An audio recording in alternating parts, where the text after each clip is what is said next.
until the liftoff. This is from the command. And the astronauts are well aboard the spacecraft, making their final checks and probably calm down their mood. 40 seconds to go.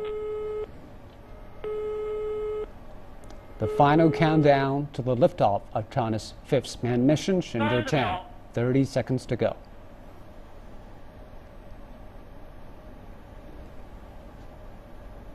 The 4 boosters strapped on the rocket are now standing by to be ignited. 20 seconds to go.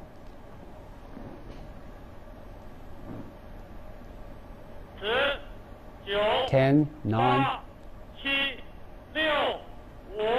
5, 4, 3, 2, 1, ignition. And we have a liftoff. The liftoff of Shenzhou 10, and the astronauts on board pretty happy and confident and waving their hands to the command center here on the Earth. And now Shenzhou 10 is on its journey to space to join China's prototype space lab Tiangong 1, which was launched in 2011. Well, this is about 10-minute process for the rocket and the spacecraft to go through until they reach the orbit. This is what we're gonna see in the next 10 minutes.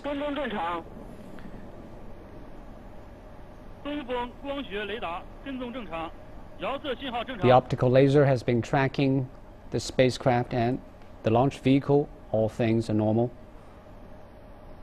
Well, this is a view taken from the launch vehicle of the boosters and is ascending to the space.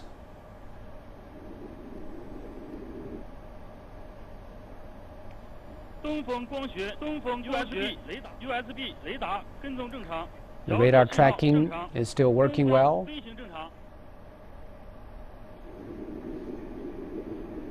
This is a view of the Earth from the launch vehicle, the rocket. The 4 boosters are still giving a huge thrust to the combination of the launch vehicle and the spacecraft itself. Aboard on them are 3 Chinese astronauts setting off for the 5th manned space program in China.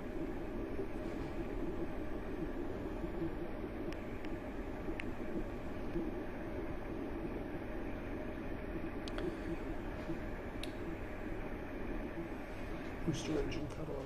Yeah, the booster engine cut off, so the 4 boosters were let go. Oh, now the escape tower were let go. That means it's on its own for the combination of the spacecraft and the launch vehicle. But in case anything happened, the astronaut can still use the spacecraft to evacuate.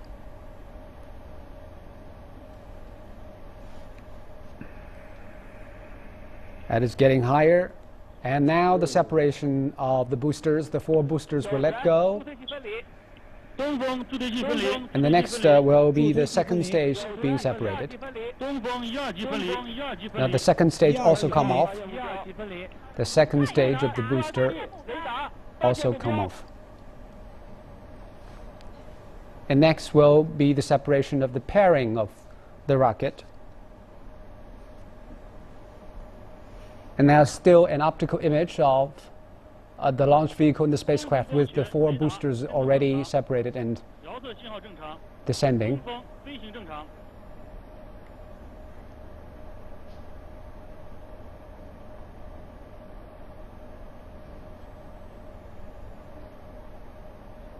Actually, it's an infrared picture of the spacecraft.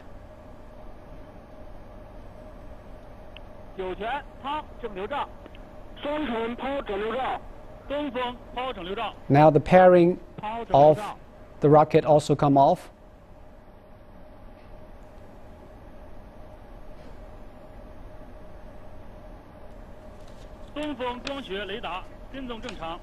We still have optical radar tracking the spacecraft. It goes, everything is going on as scheduled.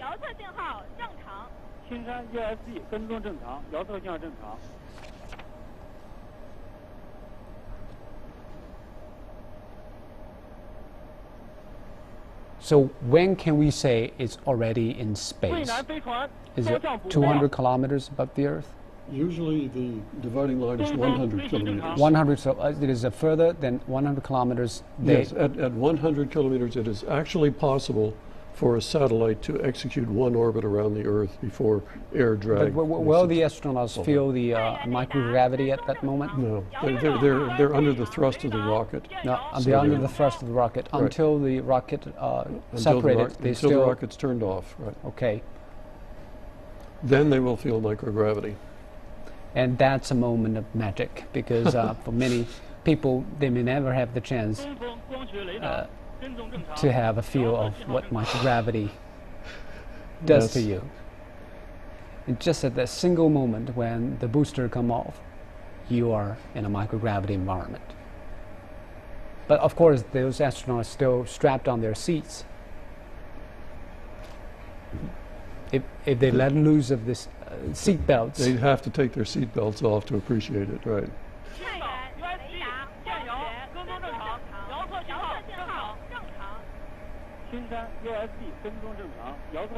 Now we're hearing all the tracking stations providing the update about the status of the combination.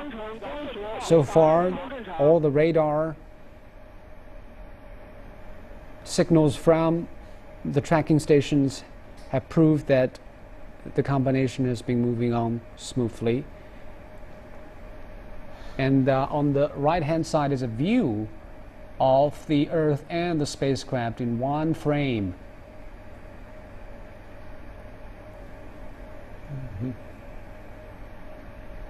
We see just a very tiny part of the Earth on the upper hand side. That's taken from a camera, I believe, outside the spacecraft.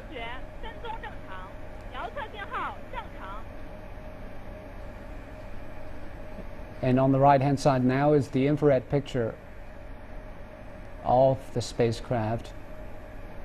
And now it's turned to a picture of the simulated map of the trajectory of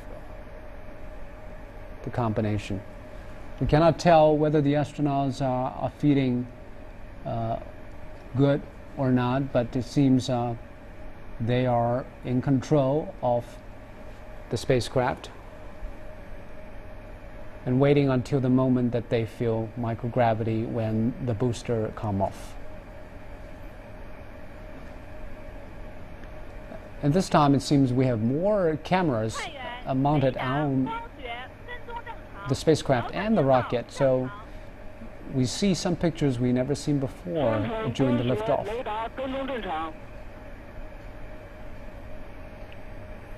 Well, very soon the second stage will also be let off. That means we are about to enter the orbit.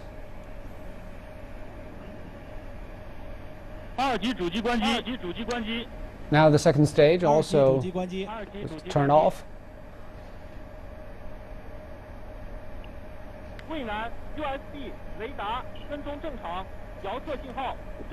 The second stage of the booster was turned off, the engine was turned off. Very soon the spacecraft will be transported into its initial orbit.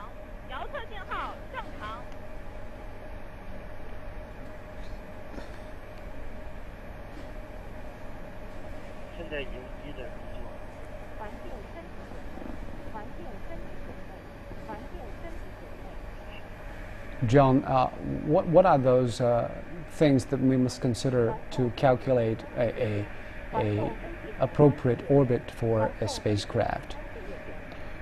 Well, there are actually 6 things you measure. Your position in north-south, east-west, and vertically, and your velocity in each of those 3 directions. Then given all 6 of those coordinates, you calculate what the future path will be. If that future path stays outside the atmosphere, then you're in a stable orbit. Okay.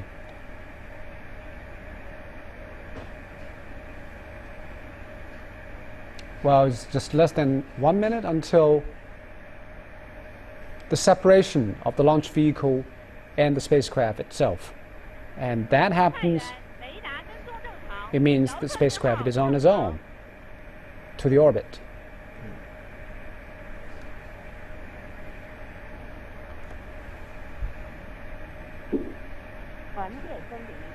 Now the separation of the booster and the spacecraft. So the spacecraft Shenzhou 10 is on its own to get to the orbit. And that is a major point saying that we have completed the liftoff process. We have the ascension of the spacecraft.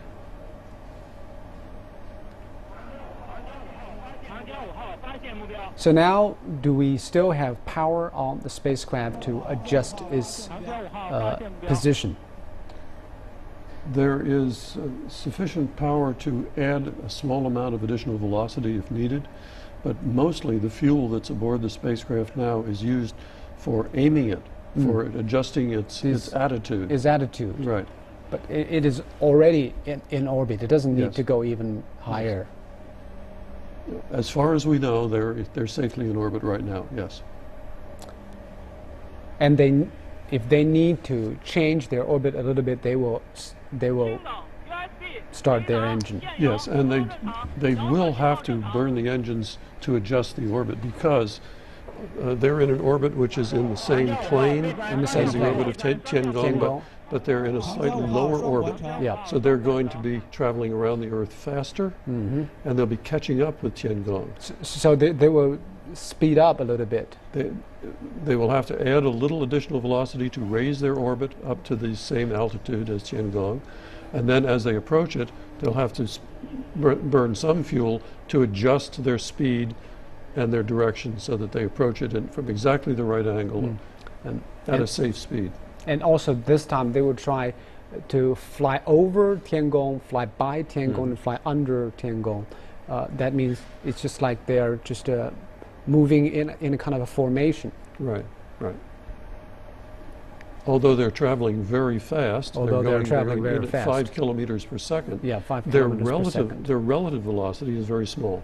That's why they can rendezvous and docking. Now we have seen the solar panel unfolded. That means the spacecraft can use the solar energy to power itself. It has now power. Does it need to adjust the position of the towards the sun? Yes. And can we tell it is in the sun or in the shadow or not from this picture? It's pretty bright. I think it has to be in the sun. Yeah, it's pretty bright, especially at the far end, so it seems that it is in the sun.